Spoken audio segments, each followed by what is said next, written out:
99% लोग नहीं समझ पाए पीएम मोदी का मास्टर प्लान और सड़क पर उतरकर हिला दिया हिंदुस्तान।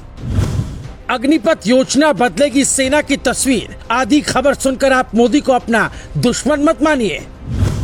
20 साल बाद खुलेगी अक्ल, तब समझ पाएंगे अग्निपथ। कांग्रेस को ये कदम 20 साल पहले उठाना था। जिस योजना को समझना चाहिए उस योजना पर देश उलझ कैसे गया। सेना में सिर्फ 4 साल की नौकरी, बात हवा में ऐसे फैली कि देखते ही देखते बिहार से लेकर हरियाणा तक विरोध होने लगा। लेकिन क्या आपने एक बार भी सोचा सरकार ऐसा क्यों कर रही है? अग्निपथ योजना पर आए उससे पहले हम आपको कुछ ऐसे आंकड़े दिखाना चाहते हैं जो आपकी आंखें खोल देगा और आप कहेंगे 20 साल बाद देश समझ पाएगा पीएम मोदी ने देश के लिए, देश की जनता से पंगा क्यों लिया था। 1962 में भारत और चीन के बीच युद्ध हुआ था। भारत की शर्मनाक हार हुई थी। जानते क्यों? भारत के पास ना तो सही संख्या में सैनिक थे, न ही हाईटेक हथियार। नतीजा चीन ने हरा दिया था।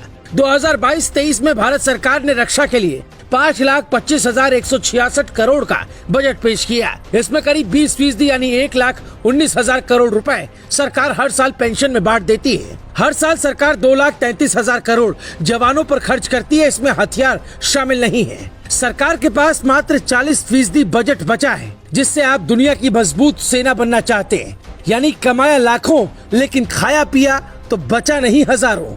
इसलिए आँख खोल कर देखिए ये रिपोर्ट। नई स्कीम का मकसद तीनों सेवाओं के वेतन और पेंशन खर्च को कम करना है। पिछले कुछ सालों में पेंशन का बोझ बढ़ा है और सरकार हथियार खरीदने वाला बजट भी पेंशन में बांट रही है।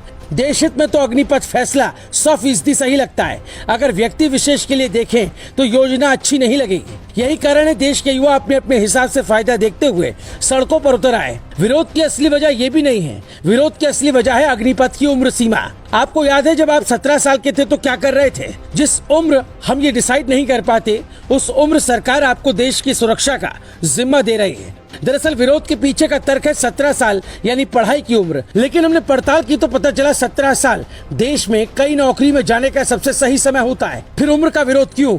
अग्निपथ योजना में ही क्यों किया जा रहा है? IIT, PMT, NDA जैसी परीक्षा को आप 17 की उम्र में पास कर अपना भविष्य बना सकते हैं। फिर अग्निपथ में क्यों नहीं? 21 साल के बाद लगता है आप IAS बनना चाहते हैं तो आप बन सकते हैं, क्योंकि आमतौर पर लोग 21 साल में ग्रेजुएशन पूरा करते हैं। मोदी की योजना पर नजर 2 साल से थी, इसलिए लड़कियों की उम्र भी 18 से बढ़ाकर 21 साल कर दी थी, जिसका विरोध हुआ था। पीएम मोदी की योजना आज आपको समझ में नहीं आएगी। वो इसलिए जिस वक्त देश को हाईटेक हथियार चाहिए उस वक्त देश की सेना में ज्यादा भीड़ की कल्पना नहीं कर सकते। चीन के पास भारत की तुलना में 2 गुने से ज्यादा परमाणु हथियार हैं। भारत के पास 160 तो चीन के पास 350 परमाणु हथियार हैं, जबकि अमेरिका और रूस के पास हजारों की संख्या में। दावा ये तक किया जाता है कि पाकिस्तान में भी भारत से ज्यादा परमाणु हथियार है। पिछले कुछ सालों में चीन ने अपनी लॉन्च क्षमताओं का तेजी से विस्तार किया है, लेकिन भारत सिर्फ भर्ती और भीड़ तक ही अटका रहा। राष्ट्रपति शी जिनपिंग के नेतृत्व में चीन ने अपनी सेना पर बहुत अधिक निवेश किया और आज ये दुनिया की सबसे मजबूत सैन्य ताकत बनने की ओर तेजी से अग्रसर है, जबकि भारत सिर्फ राफेल पर कूद रहा है। वो डील सालों पहले हुई थी। हमें राफेल जैसी कई डील की जरूरत है, लेकिन वो संभव नहीं लगता, क्योंकि भारत में सबको अपने हिसाब से चाहिए नियम और कानून।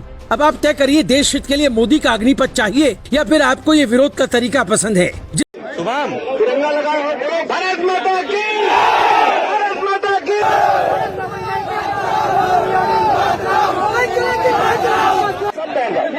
सब बैठ जाओ, चलो बैठो। शाबाश शाबाश, बैठ जाओ। अब बात समझो।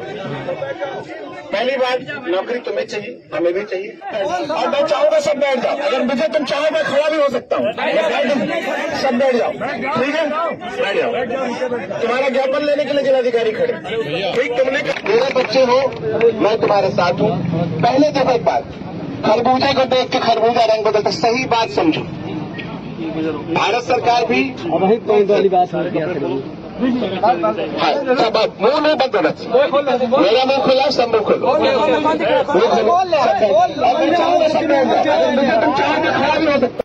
जो एक्सिलरी जॉब होती है, डाक रनर, संतरी, उनके लिए ये व्यवस्था की गई थी। ये गलतफहमी फैलाई जा रही है कि भर्ती ही सेना में परमानेंट बंद हो जाएगी।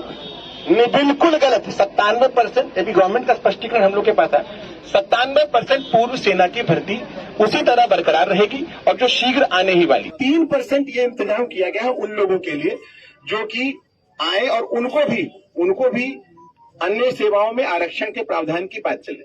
तुम मेरे भविष्य हो।